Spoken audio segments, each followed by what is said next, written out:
Sarap talaga sa pakiramdam na makita mo yung pinaghirapan mo na na ito na. This is it. Pinaghirapan ni tita sa pagiging isang content creator. Ayan.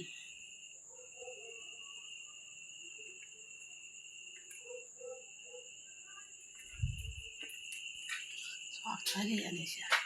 Doon. Yung mga, yung parang mga, doon, yung parang butas.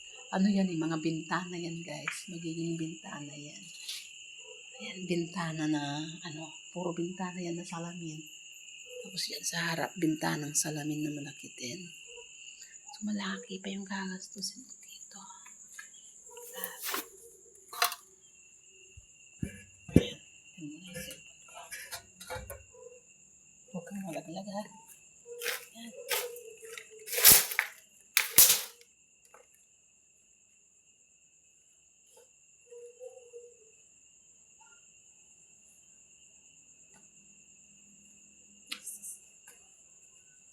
Sarap sa pakiramdam na makita.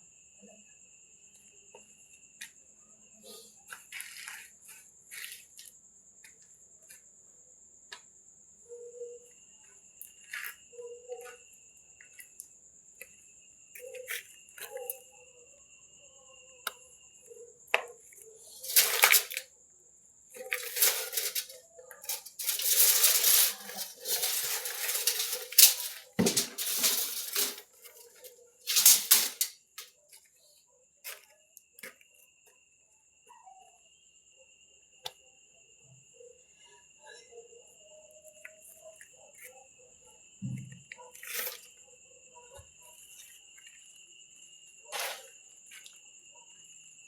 Tears of joy talaga ito.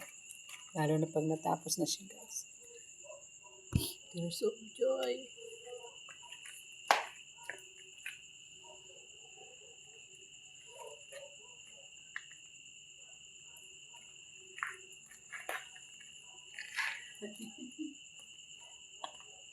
Oh my grabe. Hindi ko in-expect. Hindi ko talaga in-expect na ganito kalaki itong bahay na ito. Ang laki. Ay, sarap sa pakiramdam. Sarap sa pakiramdam.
Basta masaya ako.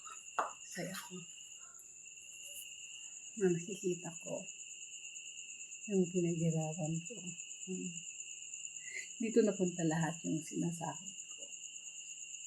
Yung iba, simula nung sumahod ako ng medyo magandang sahod sa Facebook, dito ko na lahat pinagay. Dito ko na lahat yung mga sinasahod ko, mga kinikita ko sa Facebook. Dito lahat nakapundar dito lahat. Kaya ngayon wala. Pero okay lang, at least yung pinaghirapan ko bilang isang content creator, nakikita ko. So,